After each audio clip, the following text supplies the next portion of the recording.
AC circuit containing pure resistor. Let us now discuss what will be the magnitude, phase of alternating current when it flows through a circuit containing only resistor, and what will be its relationship with that of the voltage, alternating voltage that is applied. So this is a circuit. So in this circuit we have an alternating source that supplies an alternating EMF. The EMF supplied by the source is given by V is equal to Vm sin omega t. Because of this alternating EMF, a current I flows through this resistor. So I is the alternating current and R is the value of the resistor.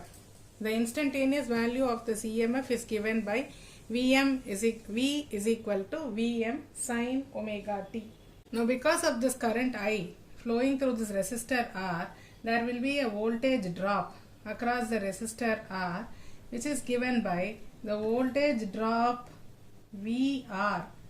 VR is a voltage drop across the resistor, which is given by I into R by Ohm's law. This is by Ohm's law.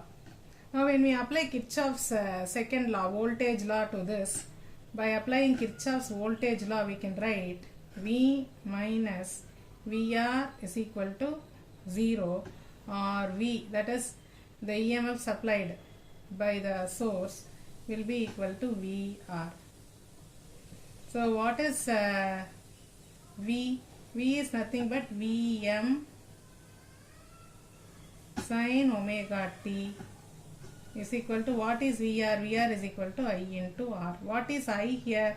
I is a alternating current produced by this alternating EMF and that flows through this circuit.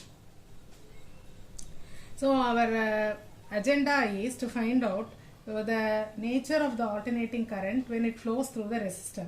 So we have to find out I. So I will be equal to Vm by R into sin omega t. So this is the expression that we get for the instantaneous current and the instantaneous for the alternating current that flows through the resistor. Now let us compare here. I is equal to Vm by R sin omega t. Vm is the peak value of the applied EMF and R is the resistance of the resistor that we have connected in the circuit.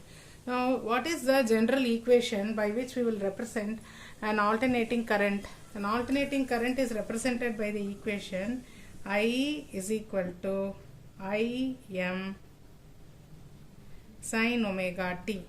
Here Im is the peak value of the current, while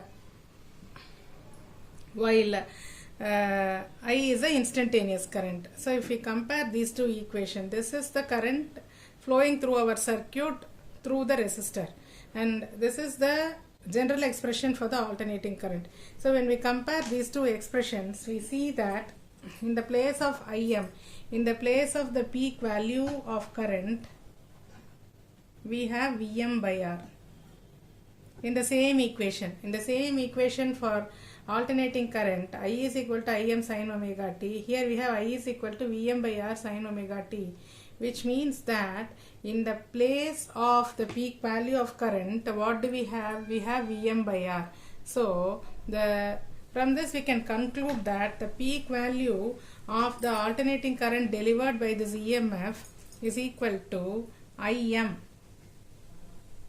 is equal to Vm by R, where Vm is the peak value of the alternating EMF, R is the value of the resistance in the resistor.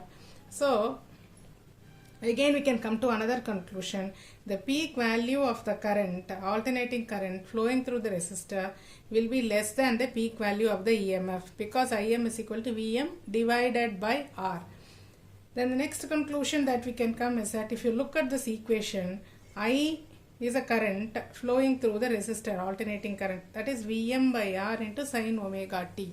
Now what is the expression for V? V is equal to Vm sin omega t. Now let us write both the equations close by to each other. So V is equal to Vm sin omega t. I is equal to Im sin omega t. Now when you compare these two equations, in the place of Im, we had I is equal to Vm by R sin omega t. So these are the two expressions now we are going to compare. And we compared, and then we got that the peak value of the current in a circuit containing resistor will be less than the peak value of the EMF. Now next, when we compare this omega t, that is a phase of the applied EMF with that of the alternating current flowing through the circuit, both are omega t, which means both V and I are in same phase, are in phase with each other. There is no phase difference between the current and the, or between the alternating current and the applied voltage. So that is what we can conclude from this expression. Now similarly, the same whatever we have studied now, whatever we have analyzed now, can be represented in the form of a phasor diagram, which we studied in the last video. So I have drawn the phasor diagram here.